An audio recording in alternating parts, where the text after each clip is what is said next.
Behaviour అంటే ప్రవర్తన తీరులు అనుకున్నాం కదా.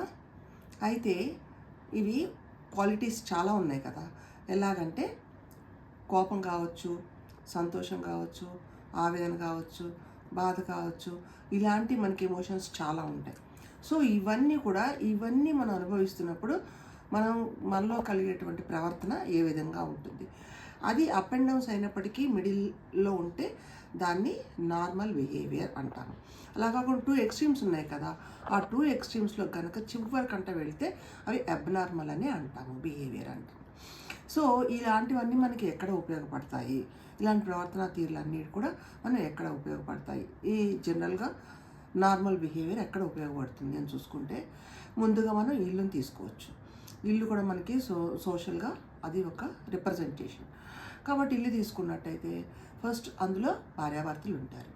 వారిద్దరి మధ్యనటువంటి రిలేషన్ని బట్టి వాళ్ళ మధ్యన ప్రవర్తన తీరులు ఉంటాయి, వాళ్ళిద్దరి మధ్య సంభాషణలు జరుగుతూ ఉంటాయి. మరి అదే తల్లిదండ్రులు అన్నాము అంటే, తల్లిదండ్రులు అనేటప్పటికి ఏమైందండి, వాళ్ళ ఏరియా పెరిగిపోయిందనమాట. వాళ్ళ బాధ్యత పెరిగిపోతుంది, వాళ్ళ ఆలోచన విధానం మారిపోతుంది. అప్పుడు ఆటోమేటిక్గా వాళ్ళ ప్రవర్తనలు కూడా మార్పు వస్తుంది. అదే విధంగా ఉంటుంది, వాళ్ళ సంభాషణలు ఏ విధంగా ఉంటాయి, ఇవన్నిటిని కూడా మనం ప్రవర్తన తీరులు అంటాం అనమాట, బిహేవియర్ అంటాం, వేరే బిహేవియర్ అంటాము. మరి అదే తల్లిదండ్రులు ఎలా ప్రవర్తిస్తారు, ఒక కూతురుతో ఎలా ప్రవర్తిస్తారు, కొడుకుతో ఎలా ప్రవర్తిస్తారు, కోడలతో ఎలా ప్రవర్తిస్తారు, అల్లుడితో ఎలా ప్రవర్తిస్తారు, అలాగే అత్తమామలతో ఎలా ప్రవర్తిస్తారు, ఈ విధంగా వాళ్ళ మనవలు ఉంటారు, వాళ్ళ పిల్లలు అంటే ఏంటి, మీకు ఫ్యామిలీ ఎక్స్టెండ్ అయిపోతుంది. అదొక చిన్న సమూహం, చిన్న సొసైటీ అది. అంటే ఇక్కడ మీకు ఎన్ని తీరులు మారుతున్నాయో చూసారు కదా, ప్రవర్తన తీరులు ప్రతి చోట కూడా మారిపోవాలి. సో ఈ ప్రవర్తన అనేది ఆ relation between those 2 persons or many persons depend upon that relationship.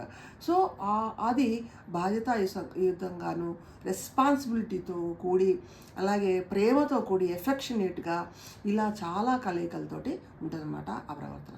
అలాగే మనకి ఇంకా మెయిన్గా తీసుకుంటే ఇక్కడ తల్లిదండ్రులు అన్నాము, ఆ తల్లి పాత్ర మరీ మెయిన్గా ఉంటుంది. అలాగే తండ్రి పాత్ర కూడా అనుకోండి. తల్లి పాత్ర చంటి పాప ఉంటుంది, తనకి ఇష్టమైనవి ఏంటి, ఇష్టం లేనివి ఏంటి, చెప్పుకోలేనప్పుడు వాటిని ఎలా గ్రహించాలి, చెప్పుకున్న తర్వాత వాటిని ఎలా మార్చాలి, అలాగే ఇష్టం ఉన్న దాని మీద దాని ఇష్టతను ఎలా పెంచాలి, అది మంచిదైతే, ఇష్టం లేని దాని మీద ఇష్టత ఎలా పెంచాలి, ఒకవేళ ఇష్టమైంది ఉంటుంది కానీ అది మంచిది కాదనుకోండి, దాన్ని ఎలా చేంజ్ చేయాలి, దాన్ని దూరం చేయాలి అంటే ఏం చేయాలి. సో ఇవన్నిటివి పరంగా కూడా తల్లి ఆలోచించగలగాలి.